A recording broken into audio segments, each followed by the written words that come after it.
We came here today to meet Senator Kelly and talk about the money that was coming from the federal government to help out the Emergency Operations Center. Department of Homeland Security Appropriations Fund that was voted on a couple months ago that Senator Kelly supported, as well as Senator Sinema and Congressman O'Halloran.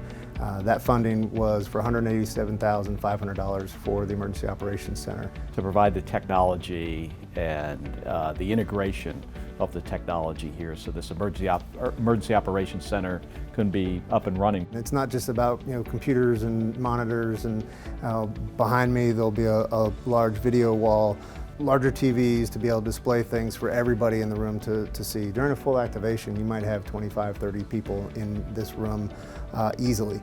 And the thing about everybody being here is that while everyone has their own focus and their own function, we all have to know what the other people are doing. So the different law enforcement agencies across the county and others, will have a place to come to be coordinated, and so they can get a big picture about what is going on across Pinal County. Crews in the field so that all the different groups can get together and understand what's going on and see what's going on. In the old DOC, we had the Margot fire and then the Telegraph fire, and one of the things that we wanted to do was to monitor social media, not just for the people in the community, but also what some of the state agencies were doing.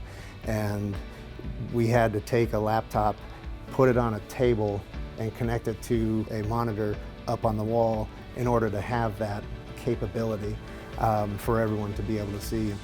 Other than the Emergency Operations Center, we talked about roads.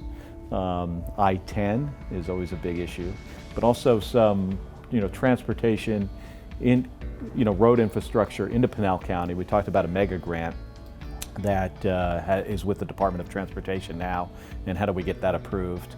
Water is always a big issue, especially in rural communities that have a lot of farms. We talked a little bit about water. So water infrastructure, Emergency Operations Center.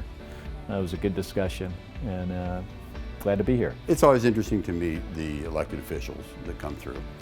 It's important to have a relationship with them, whether whichever party you're in, because you have to work together, and you have to work together for the finances, for the betterment of the county. It was great to have him and his staff here. It's always nice to have elected officials, especially at that level, come through and talk about what's going on, what's important to them, not just the projects that they're supporting, but other projects on top of that, and to hear from Public Works and to hear from our chairman and some of the needs that we may have, not just right now, but some things for 10 years, 15 years down the road is incredibly important for the elected officials to understand what everybody, not just boots on the ground, but everybody in the community, what they're experiencing, what they're feeling.